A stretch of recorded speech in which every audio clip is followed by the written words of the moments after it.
Pay attention to this footage. A security camera at the Blue Water Resort in Myrtle Beach, South Carolina, captures a 17-year-old girl as she walks through the entrance. Brittanee walks back out through the same door she came in. She turns south onto Ocean Boulevard. And then the camera loses her. That is the last confirmed image of Brittanee Drexel alive. No other camera picks her up. And no footage shows what happens on that stretch of road. No recording captures who approached her, what was said, or what direction she was taken.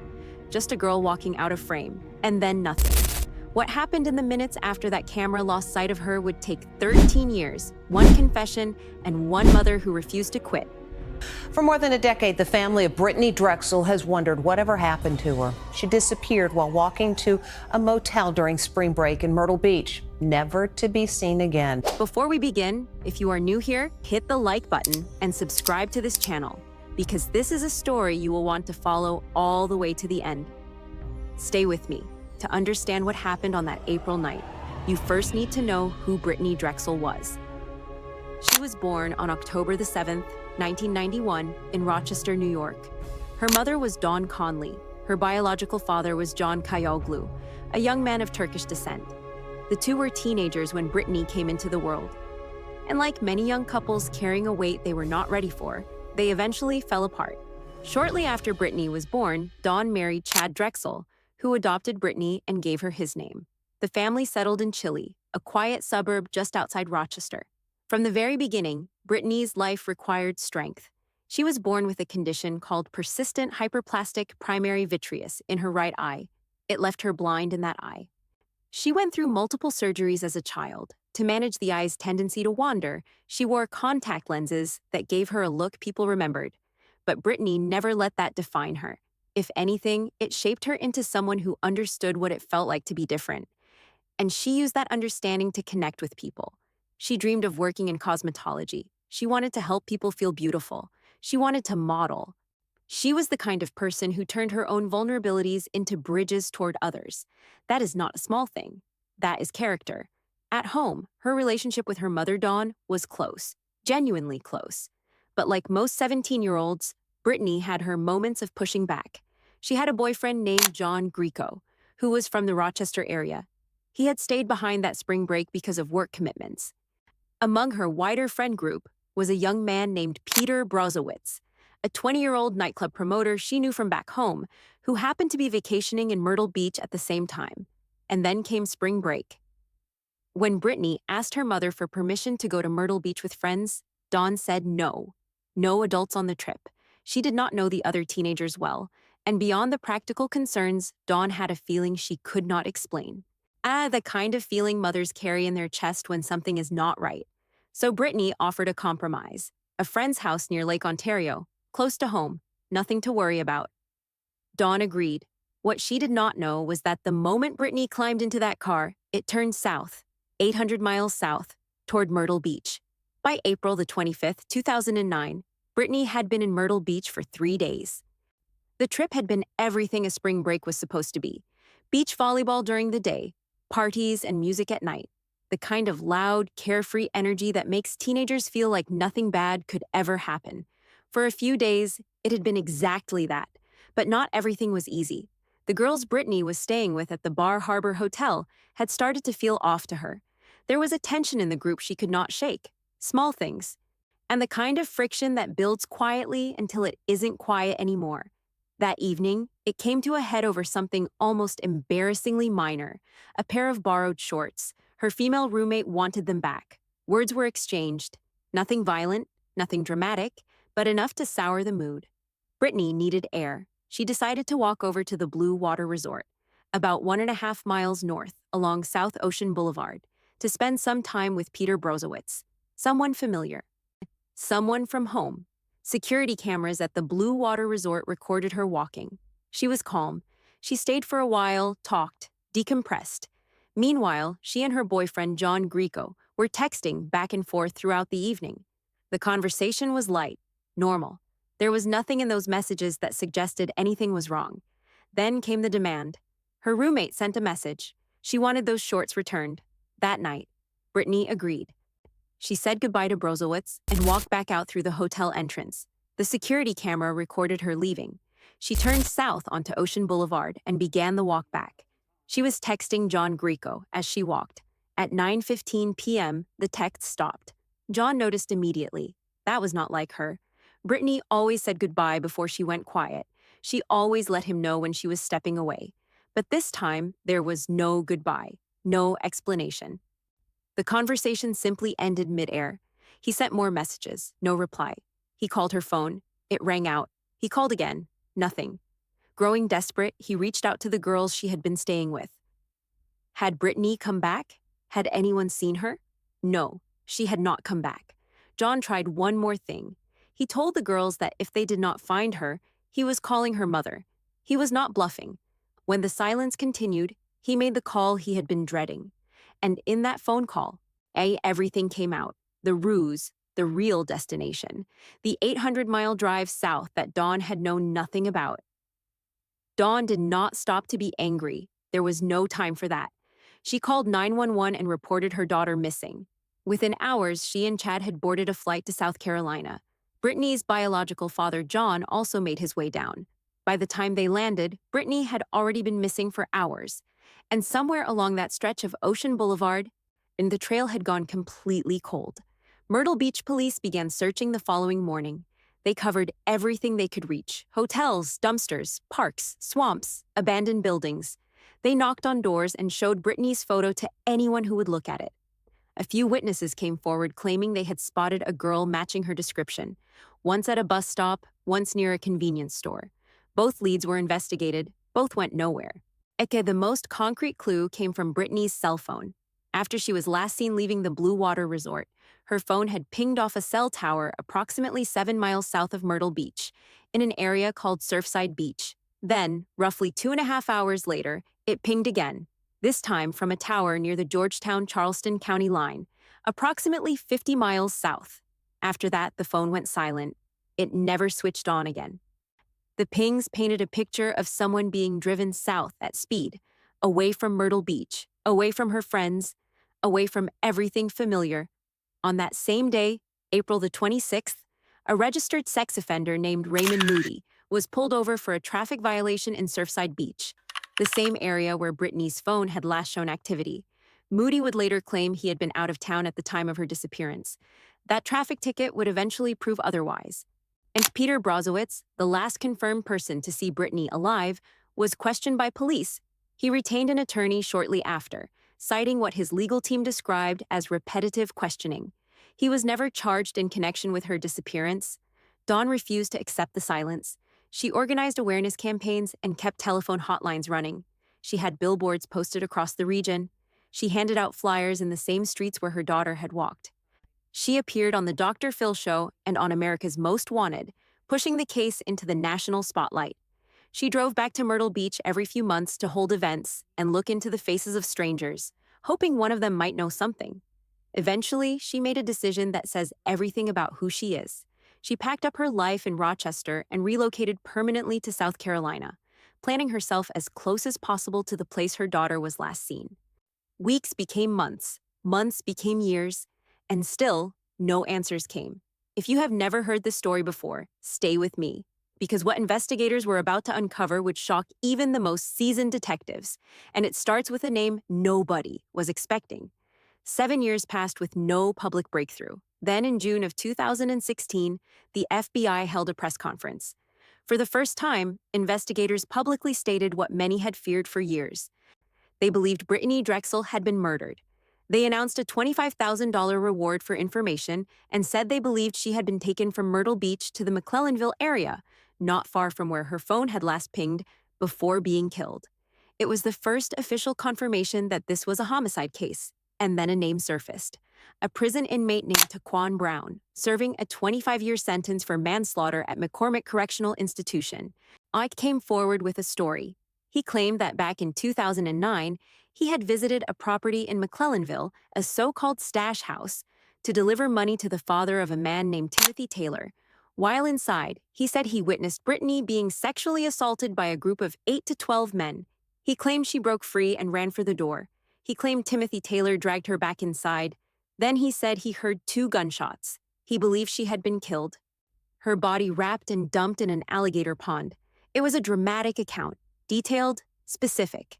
It also fell apart under scrutiny. The first and most obvious problem was the delay. Taquan Brown had sat on this information for 7 years before telling anyone. When investigators pressed him, his story did not hold steady. In a 2019 interview, he changed his account entirely, now claiming he had seen Brittanee alive on 4 separate occasions after the day he originally said she was killed. The timeline shifted. The details shifted. Nothing physical supported any version of what he described. But the damage had already been done. Timothy Taylor was publicly named. Federal prosecutors arrested him on an unrelated robbery charge, a move his own attorney described as a deliberate squeeze to pressure him into talking about the Drexel case. Taylor denied everything. He denied knowing Taquan Brown. He denied any involvement with Brittanee. His family provided alibis. His mother stood in front of cameras and called the accusations what she believed them to be: false. In 2017, Taylor took a polygraph. The FBI examiner determined that some of his answers were deceptive. But deception on a polygraph is not evidence of murder. No physical evidence ever connected Timothy Taylor to Brittanee Drexel, not one piece. In December of 2019, a federal judge sentenced Taylor to 319 days, time already served. He walked out. In March of 2024, he filed a lawsuit against the FBI and the Department of Justice, citing false narratives and the irreversible emotional damage done to him and his family. The years spent chasing that lead were years not spent looking elsewhere. Investigators eventually did what they perhaps should have done much sooner. They went back to the registered sex offenders list, and one name kept coming up. Raymond Moody did not appear out of nowhere. He had been in this story from almost the very beginning. His name had come up in 2011 when investigators searched his room. It came up again in 2012 when he was named the primary person of interest. Both times, police found no physical evidence connecting him to Brittanee. Both times, he was cleared. But his history told a story that no clearance could erase. Moody grew up in a home that gave him very little: an alcoholic mother, a violent father, the kind of childhood that leaves marks that do not fade. As a young man, he moved to California, joined the military, married, and had 3 children. On the surface, it looked like a life rebuilt. It was not. In 1983, Raymond Moody was convicted of stalking, abducting, and raping 7 young women and girls over a 2-year period. Among his victims was an 8-year-old girl named Carrie Harding, who he snatched from a playground. What Carrie did next was extraordinary. At some point during her captivity, she was allowed to go around the back of Moody's vehicle. It was there that she noticed something small on his rear bumper, a green sticker required for access to a nearby naval base. Carrie ran. Moody came after her. But before he could reach her, she spotted 2 hikers in the distance and ran straight into their arms, screaming. Moody fled. That green bumper sticker, remembered with startling clarity by an 8-year-old girl, helped identify and convict him. He was sentenced to between 40 and 42 years in prison. He served 21. Paroled in 2004, Moody returned to the Georgetown area of South Carolina. While behind bars, he had reportedly confided in a fellow inmate named Ernie Merchant. When Merchant asked him why he had done what he did, Moody answered with words that are difficult to forget. "I don't know why. I had the impulses and thoughts for a long time before I acted on them. I felt it building up in me until I couldn't control it anymore.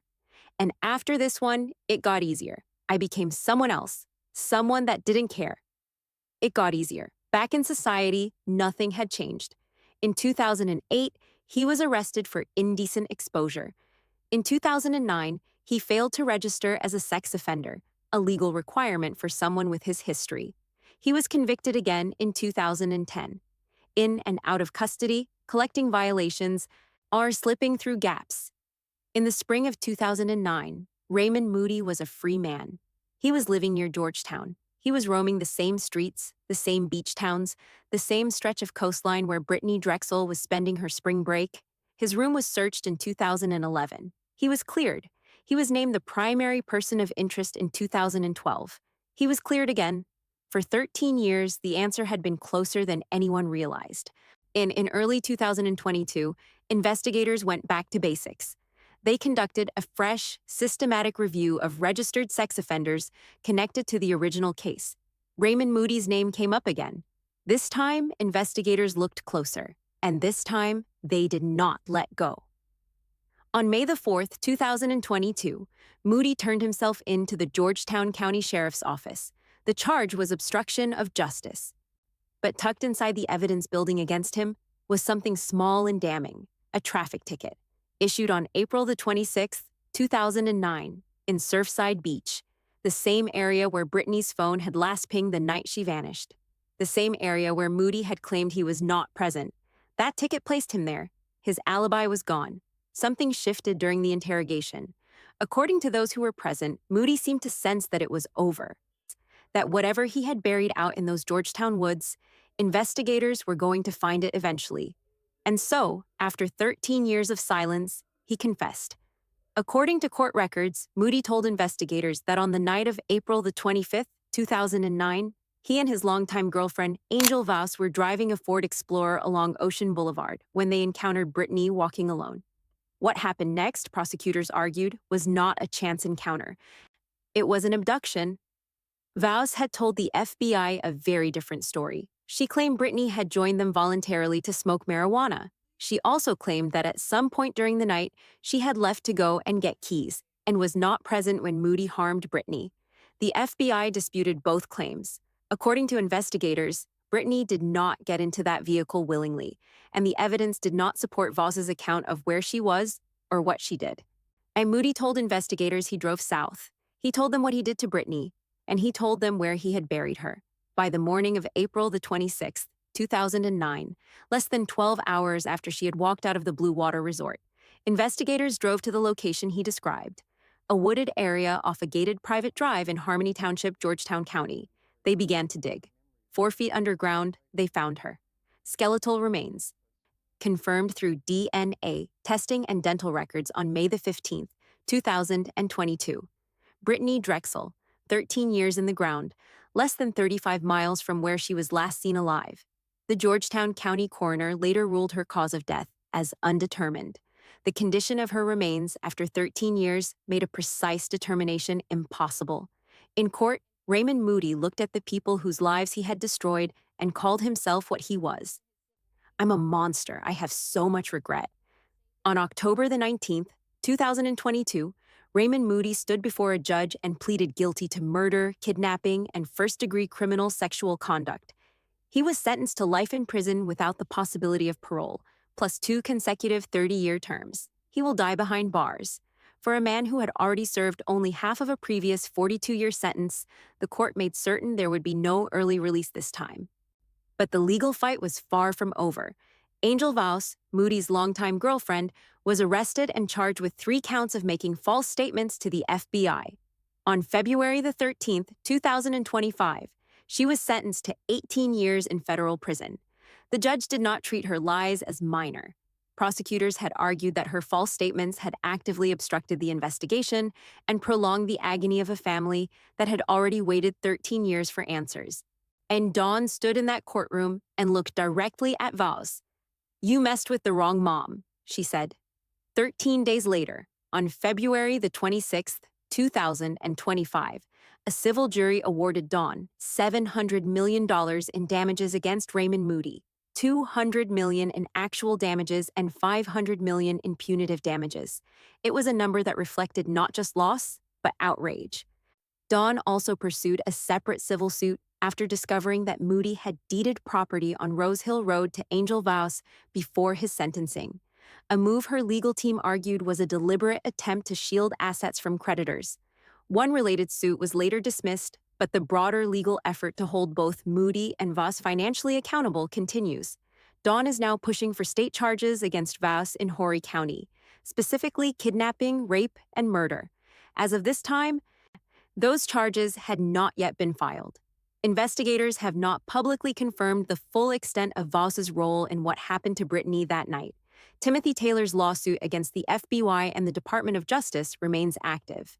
His legal team continues to argue that he was wrongly targeted and that the pursuit permanently damaged his reputation and his family. The lawsuit against the Bar Harbor Resort, which has denied that Brittanee was ever a registered guest, is also still ongoing. The cause of Brittanee's death remains officially undetermined. For a case that took 13 years to crack, the final chapter has not yet been written. This case did not happen because of one bad night. It happened because of a series of failures that stretched back decades, and because one man was allowed to walk free long before he should have been. Raymond Moody was sentenced to between 40 and 42 years for kidnapping and raping 7 people, including an 8-year-old child. He served 21. Within years of his release, he was back in front of judges for indecent exposure and failing to register as a sex offender. The system flagged him. The system fined him. And then the system let him keep walking the same streets as everyone else. The investigation compounded the failure. For years, resources and attention were directed at a man, Timothy Taylor, against whom no physical evidence was ever found. While that pursuit consumed investigators, Moody remained free. The cost of that misdirection was measured in years that belonged to Brittanee's family. What kept this case alive was not the system. It was Dawn. She gave up her home, her city, and any version of a normal life to stay close to the place her daughter was last seen. She kept Brittanee's name in front of the public for 13 years. She refused to let the world forget. And when the answers finally came, and she was standing right there to receive them, there are things this case quietly asks us to think about. The danger of walking alone at night in an unfamiliar city. The way deception, even well-intentioned deception, can cut a person off from the people who would protect them. And the very real consequences of releasing violent repeat offenders before their sentences are complete. Brittanee Drexel wanted to make people feel beautiful. She was 17 years old with a full life ahead of her. She deserved to come home. If this story moved you, please share it. Subscribe if you have not already. And remember her name, Brittanee Drexel.